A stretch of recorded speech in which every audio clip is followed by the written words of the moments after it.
Hey everyone, welcome back to the channel TNV Academy. Today we are talking about how cloud service providers can handle customer data requests under ISO 27018, the global standard for protecting personal data in the cloud. If your company offers cloud services and processes personally identifiable information, that is PII, you must be prepared to respond to customer data requests quickly, securely, and in compliance with privacy laws. In this video, I'll walk you through a step-by-step guide on how to handle these requests in the right way. Let's dive in. Understanding customer data request. Under ISO 27018, cloud customers have the right to request access, modification, or deletion of their personal data. But what kinds of requests might you receive? Here are the most common types of requests cloud providers must handle. Data access request. Customers want to know what personal data is stored about them. Correction request.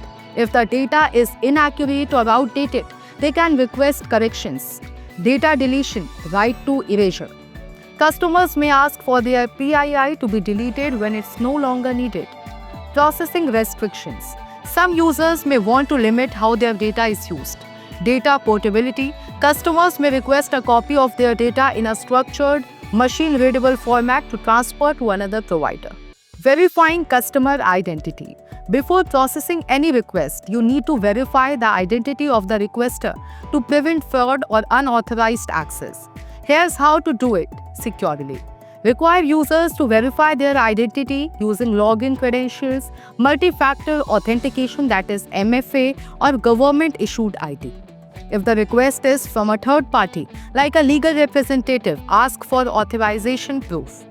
For business accounts, verify the request with the authorized administrator. Processing the request.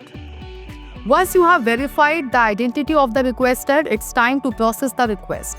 Here's a step-by-step approach based on ISO 27018 best practices. Follow these steps to handle customer data requests effectively. Log the request. Maintain a record of the request, including the customer details, type of request, and verification steps taken. Assess the request. Determine if the request is valid, legal, and technically feasible. Locate the data. Identify where the customer's personal data is stored within your systems. Process the request.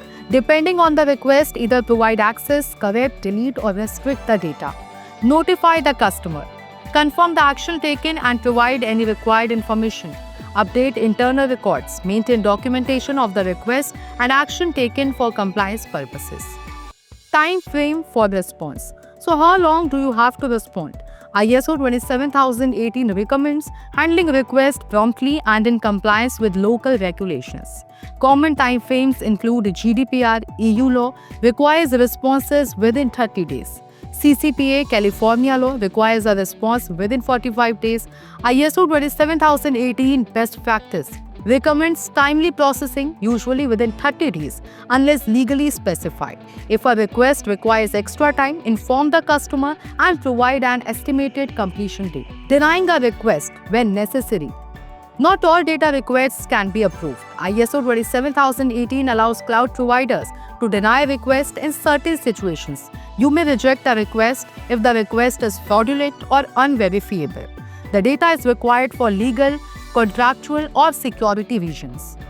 The request is excessive or repetitive. Ensuring data security during request processing. Even when handling data requests, security must remain a top priority. Here's how to keep customer data safe during the process. Use encrypted communication when sharing personal data.